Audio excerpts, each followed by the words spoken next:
talking again with my friend Gina here, and I'd like to talk about some of these inserts that we've been fiddling around with. What I found is, and maybe we can show everybody the toe pads. These are pretty common, right? These are the most common toe pads that are out there. And the thing that sort of makes me crazy about them is they can be a little bulky for some people. So what I like to do is get maybe thinner inserts, and you also, maybe we can show off this, that toe separator. How do you feel about those? I have to usually use them because my toes start to fan outward on both feet because of my bunions.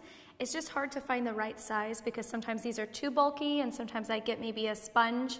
It's a little too thin, so it's hard to find. Okay, so like a sponge would be something. That would be a makeup sponge. Yep. And I just want to say, you have to be careful if you have an allergy to latex, because you would need to use a non-latex. Some people have allergies, so I just feel like I need to say that.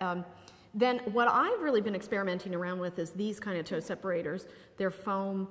What I love about them is they take the shape of your foot, they absorb sweat, and they're not too expensive. And I'm all for saving yourself a little bit of money. So that would be something you would want to try. And then the other thing I like to do is I like to cut smaller pieces like this and put them in between people's feet. These, once again, these are non-latex. And this can kind of take up the space, say, if you have uneven toes. Oh, okay. And one thing that maybe some people haven't addressed is the fact that if you do have that space in between your first and your second toe and that foot does drift over, then what it makes you do is go on point and you start sickling or winging on point, right? And we want to avoid winging. Some other pieces that I actually like this one.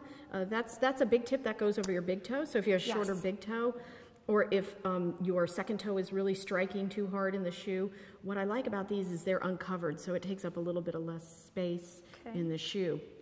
And then I love these. These are absolutely wonderful for covering up ingrown toenails, covering up corns, and even some people haven't even thought about, I'm going to use her hand as an example, but like a bunion joint. You could put that right over a bunion joint so it wouldn't strike so hard. And then what you can also do is take this, and I'm going to use your finger as if it were an ingrown toenail, and then if you put this over the ingrown toenail, it doesn't strike the inside of the shoe as hard. So any of these pieces work, and once again, these are all pieces that you can find in any drugstore, and you can save a lot of money, especially if you go with a no-name.